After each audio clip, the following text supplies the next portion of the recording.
Это программа «Актуальное интервью», в студии Иван Лазаренко. Здравствуйте. Из года в год значительный удельный вес в общей структуре преступности, а это порядка 50%, занимают повторные преступления, то есть совершенные лицами, ранее их уже совершавшими. В чем причина повторных преступлений? Эффективна ли работа субъектов профилактики? И что следует знать соответствующей аудитории, чтобы не совершать повторные преступления? Об этом мы поговорим с гостем нашей программы, начальником отдела по надзору за уголовно-процессуальной и оперативно-розыскной деятельностью правоохранительных органов прокуратуры Якутии, старшим советником юстиции Владимиром Рабиновичем. Владимир Львович, я вас приветствую. Здравствуйте. Скажите, насколько серьезно стоит вопрос повторной преступности у нас в республике, в том числе по сравнению с другими регионами страны? Здравствуйте. Данный вопрос стоит очень серьезно, очень остро, так как, как вы сказали, более 50% преступлений совершаются лицами ранее судимыми, ранее привлекающими к уголовной ответственности. Если обратиться к цифрам, то в 2020 году более 4000 преступлений совершено лицами ранее судимыми, ранее привлекающими к уголовной ответственности. Период отбывания условного срока 372 лица преступления совершено. Находящихся под административным надзором совершено 132 преступления. Надо отметить, что здесь имеется недоработка органов профилактики, правоохранительных, особенно по условному сроку наказания и по административному надзору. В других регионах Российской Федерации примерно такие же цифры, где-то больше имеет недостатки не только у нас в этой сфере.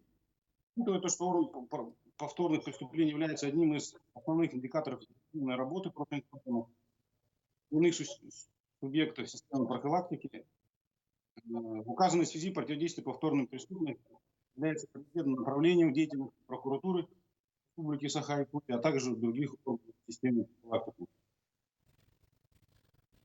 Ну а что толкает людей на такие действия? Каковы основные причины и условия совершения повторных преступлений?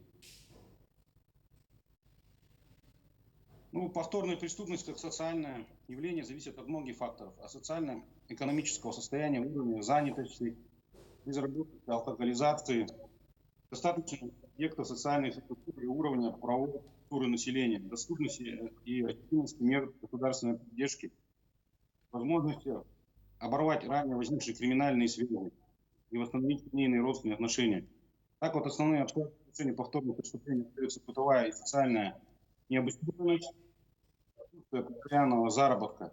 Так, согласно проведенного нами анализа республики, более 71% преступлений, совершенных ранее привлекавшимся лицам к уголовной ответственности, совершены ими, когда они находились без постоянного источника дохода. Более 63% преступлений на момент совершения преступления они находились в алкогольной беде. То есть тут есть определенные проблемы, по которым, в том числе, как практики, будем продолжать дальше свою работу. Ну вот вы упомянули о недостаточных мерах профилактики. Давайте поговорим об этом. Что делается в республике по профилактике такого вида преступлений на сегодняшний день? Прокуратура республики совместно с органами профилактики, совместно с заинтересованными ведомствами проводится большая работа в данном направлении. Постоянный обмен информацией. Мы, кроме того, что как работаем как орган профилактики, мы работаем как надзорным органом, проверяем надлежащую работу профилактики в данной сфере в целью снижения повторной преступности. На постоянной основе проводятся ежедневные оперативные совещания с целью изучения проблем, которые имеются по данной тематике. Также координации правоохранительных органов республики проводить по данному вопросу координационные совещания при прокуратуре республики, а также данный вопрос был рассматриваться в Координационном совете по обеспечению правопорядка при главе республики. По инициативе прокуратуры республики с участием заинтересованных ведомств и министерств реализуется комплексный план совместных профилактических мероприятий по противодействию повторной преступности, в том числе рецидивной. Также, данный план направлен на совершенствование механизмов социальной реабилитации ранее судимых лиц, организаций занятости и обучения. Мерами прокурорского реагирования в действиях органов местного самоуправления, занятости и работодателей, устранение состояния в сфере квотирования рабочих мест, судимых, осуществление административного надзора правоохранительных органов. Здесь также являлись нарушения. При этом также прокуратура, органы практики работа проводила для обучения криминальных групп. Так как многие лица, которые отбывают наказание групп, либо организованных преступных групп, поэтому здесь определенная работа правоохранительными органами проводится и нацелена на то, чтобы при освобождении или при отбытии условного наказания, чтобы лица вновь не совершили преступления в составе групп, организованных преступных групп. Скажите, а есть ли какие-то новые формы профилактики повторной преступности, которые используются сегодня? Ну, в основном это новые профилактики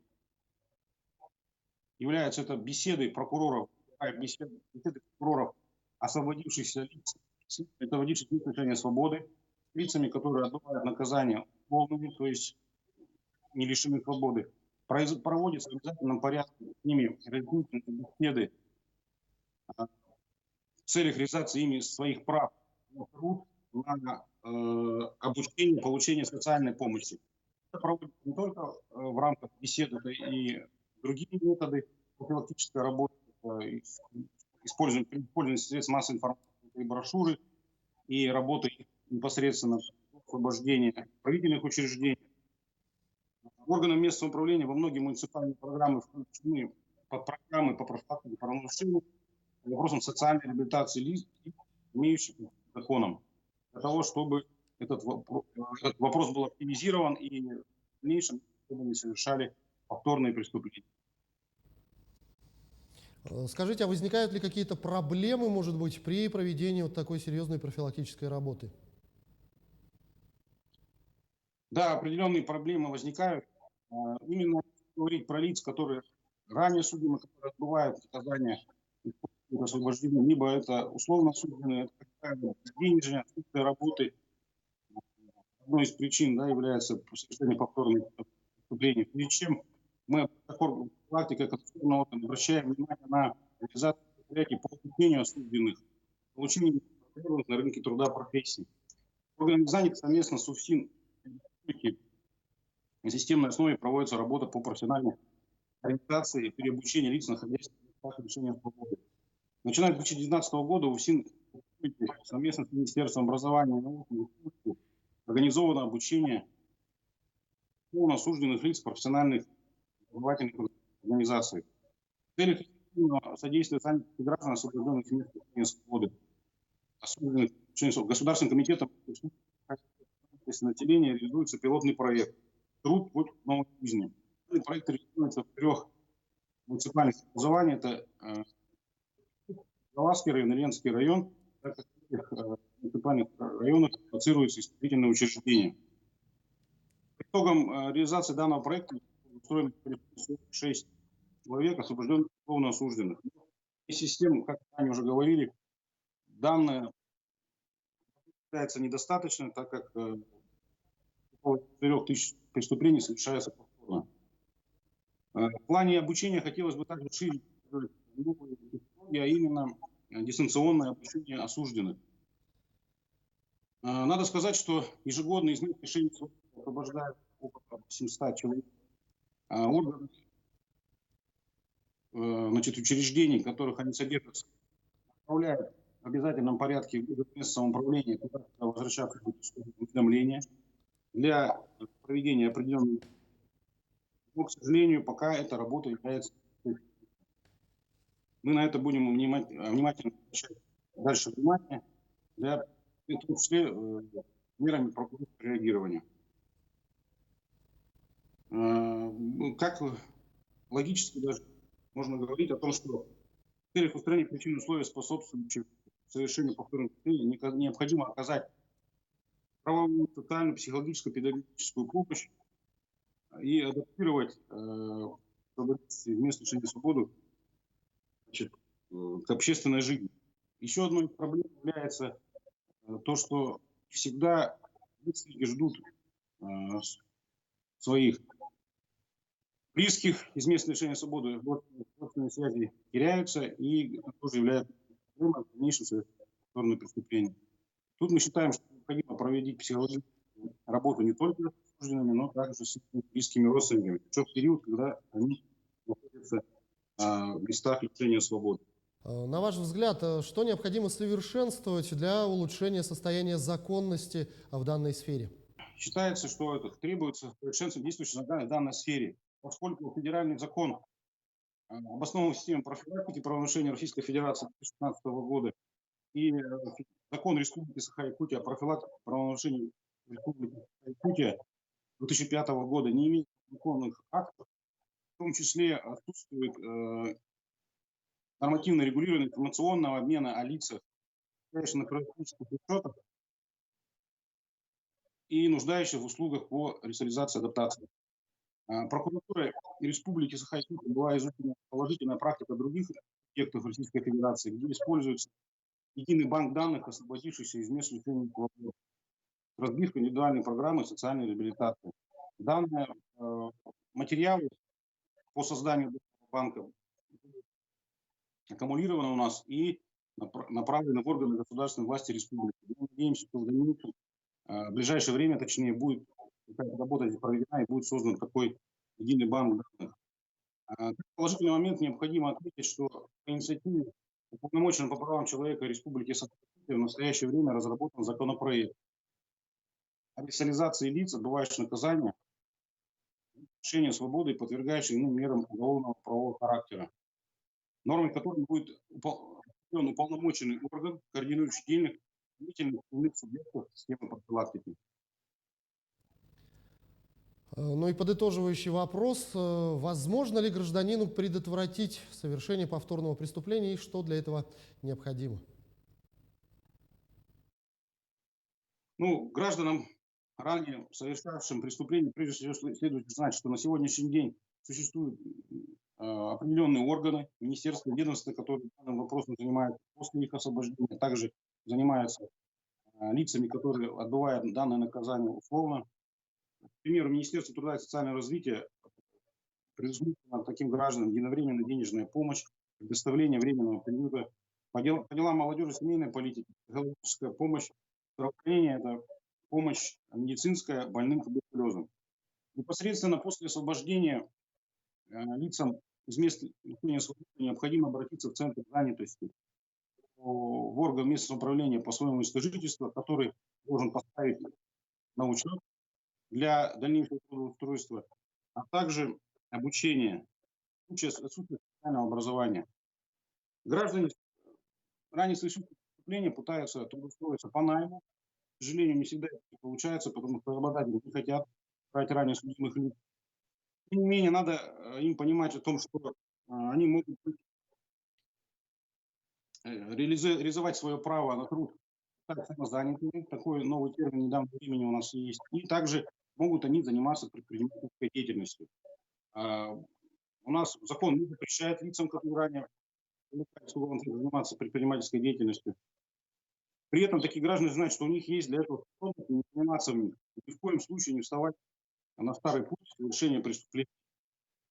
Они должны владеть информацией, как открыть собственное дело. Такие льготы и гарантии для начинающих предпринимателей можно получить в офисах «Мой бизнес». Также люди должны понимать и знать о вреде алкоголя, его последствиях, организовать свой доступ до успеха в жизни. Не менее важным является вопрос получения бесплатной наркологической помощи. Сведения об общественных организациях, оказывают содействие в борьбе с алкоголизмом и злоупотреблением. Указанная информация по инициативе прокуратуры Республики собрана всеми заинтересованными ведомствами и размещена на сайте Министерства по делам молодежной политики и социальным коммуникациям Республики. Сделал в материале социальной проследи акции без алкоголя. Это залог успеха. С целью получения социально-бытовой, психологической, правовой помощи, также, к примеру, можно привести помощь в оформлении документов, которые часто сталкиваются лица, которые отбывают наказание. Имеется ряд общественных организаций, которые оказывают такую помощь. К примеру, в городе Якутске осуществляется деятельность организации социальной защиты граждан с употреблением психоактивных веществ и реабилитации лиц, освободителей мест лишения свободы под названием «Алмаз». В Нюрнбергском районе нашей республики психологическую помощь лицам, освободившим мест лишения свободы, осуществляет автономная некоммерческая организация «Тускут». И непосредственно о их контактных данных, и их месторасположение можно узнать в учреждениях, исправительных учреждениях, а также в уголовно-исполнительной инструкции, где осужденные проходят, скажем, так называемые отметки, и получить необходимую помощь безвозмездно. Кроме того, до получения психологической помощи осужденным, которые без лишения свободы, то есть это условно осужденное, отбываешь наказание, необходимо обратиться в государственное бюджетное учреждение Центр социальной психологической поддержки семьи и молодежи, который имеет 19 филиалов на территории всей нашей республики. И УФСИН республики ежегодно заключает соглашение о взаимодействии с центром с целью психологического сопровождения осужденных, состоящих на учете в филиалах уголовно-исполнительской инспекции. Хотелось бы сказать, что принимая нами меры, мы полагаем, должны повлиять на данную ситуацию, что лица у нас должны работать, трудиться, вливаться в общественную жизнь общества, но не совершать вновь преступления. Владимир Львович, я благодарю вас за беседу. Спасибо, что ответили на наши вопросы. Это была программа «Актуальное интервью», но о повторных преступлениях и их профилактике мы говорили сегодня с начальником отдела по надзору за уголовно-процессуальной и оперативно-розыскной деятельностью правоохранительных органов прокуратуры республики, старшим советником юстиции Владимиром Рабиновичем. Берегите себя, обязательно носите маски и соблюдайте дистанцию в общественных местах. До встречи в эфире.